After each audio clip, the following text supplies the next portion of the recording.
So now we're in Wyoming, about almost the middle, a little closer to Yellowstone, not far out of, what's that little, I think we're maybe 100 miles from, gosh, I can't remember the name of it we're staying at. Anyway, out in the middle of Wyoming somewhere. But we thought we'd pull off the side of the road for just a minute because there's these things. We figured there's probably much worse places you could pull off and take a look around the scenery.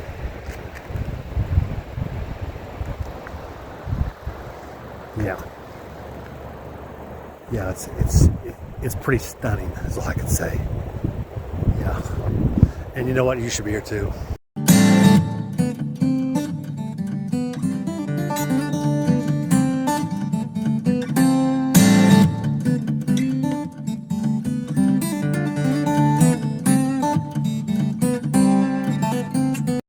I wonder what these people are doing.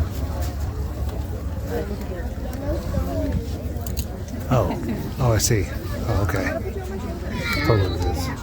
There's a lot of people here just to watch a bunch of water fly in the air.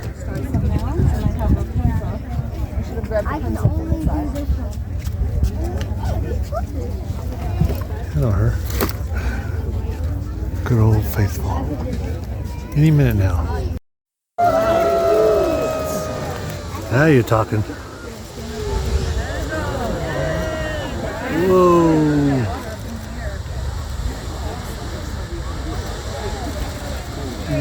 That's sweet.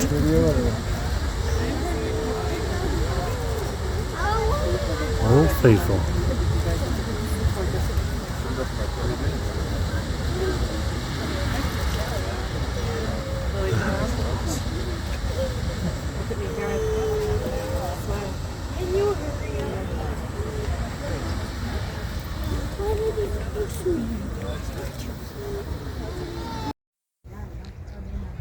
Well, here's another one of those great stops. Of course, this is Old Faithful here at Yellowstone National Park. A little bit of a drive in. So we get to the front gate, which took us, we went from Cody to the front gate, which was an hour drive. We get there and the guy says, I say, hey, how far is it to Old Faithful? He says, it's only 65 miles, but it's going to take you 2 hours. I was like, here we go. And it was just shy of 2 hours, I think it was. We just saw the eruption here, and there's all kinds of other little geysers that we're going to show you along the way, so stick with us. Now we're way up top of the hill here. There's the lodge. I'm just going to walk around me in just a second. We'll see. There she is. All right. Yeah, she's here. But this is Old Faithful's that way. And kind of check out the other geysers that are around us here. Don't get talked about quite as much. The border walks all the way around, so it makes for easy walking. He's doing his thing. It's like a hot tub. You should jump in. Called Pump Geyser just keeps doing that, huh? It's pretty cool. Look at the colors. Coming out of that geyser. Nice. Looks like iron. It's orange. Yeah, up here you can just walk on both sides of it. Here it's got crystal clear. It's probably 2 feet deep, but yeah. And the different colors. It's amazing. Yellowstone National Park. And yeah, walking on this makes some noise. Hoof prints, yeah. There are some hoof prints, like some deer been walking through it. Guess it didn't bother them too much. Maybe they get up here every now and then. But the color. That's cool. And they're building like a hot tub. Makes me want to get in it. I think it's over 200. So you don't want to be in that. Good and hot. This is up close at Old Faithful. I'm kidding, this is a different geyser.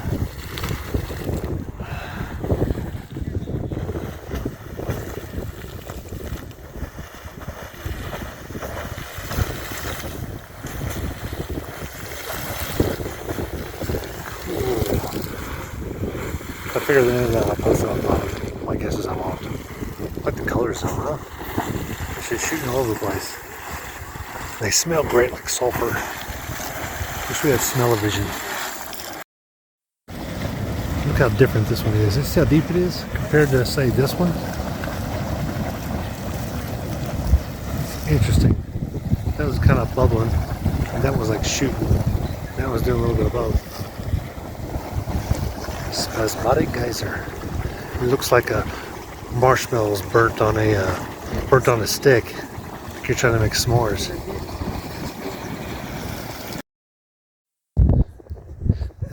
And this one is good size. It's like 16, 18 feet across there.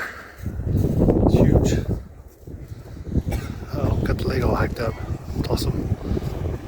Take a closer look at this one. It's neat. Castle geyser. Huh.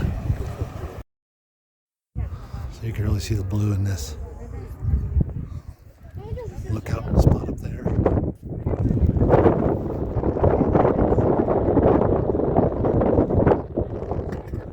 Nice.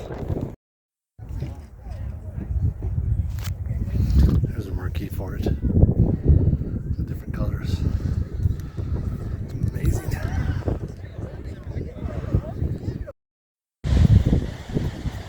This is a waterfall here.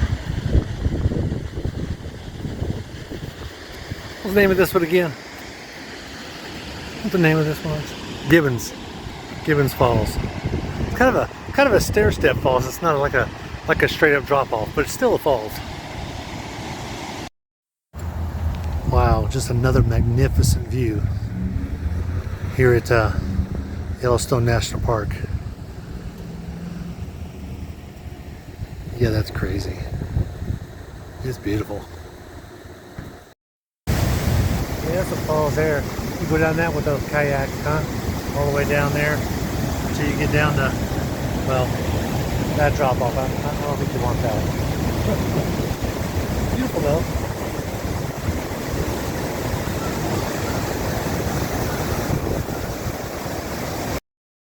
Area here says it's got mud volcanoes. See them boiling? It's a bunch of them. And it's steaming up on that side. And then up this boardwalk, there's a place up there. Look at this one here. Cool. This is called Dragon's Mouth Spring. And it actually, I'll show you what it's back I'm looking at. See where it got its mouth name. But it actually causes waves. That's cool.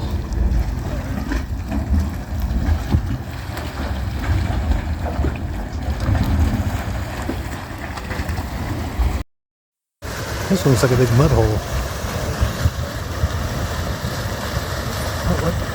What was that? Yeah, that's a bison, aka buffalo, whatever you want to call them. I don't care. Right here next to this thing. Look at this stuff churning.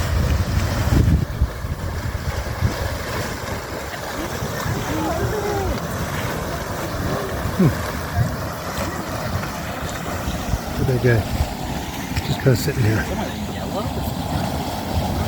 Boy, does it stink. I think they smell the sulfur here. You don't hang around here very long.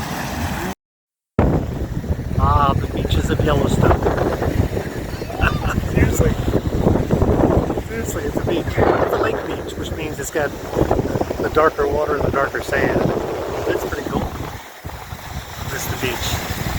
Looking forward to being back at the beach real soon. Be here too.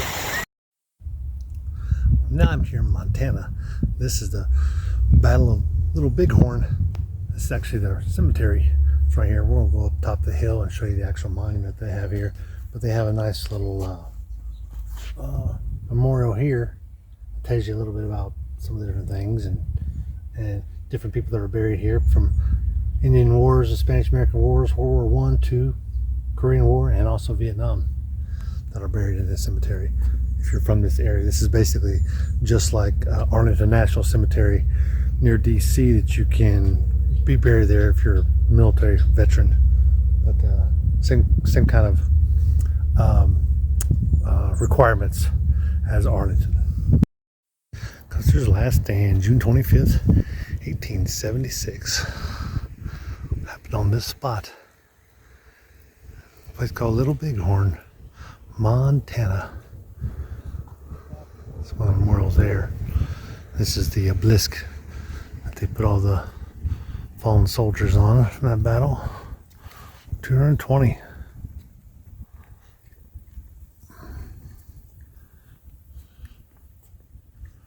They've been removed in 1877. They removed the remains and put them in different cemeteries from where their families were from. We all know those soldiers weren't from Montana. Back then, there weren't many people born in Montana that were American soldiers. Wooden Leg Hill, June 25th, 1876. Hill in front of you occupied by the Lakota and Cheyenne during the fight on the last stand, also known as the Sioux warriors wearing war bonnets. So this is kind of end of the road here as far as the tour goes, but it talks about some of the incidents here that happened on June 25th to 26th, 1876. And this is kind of the area here.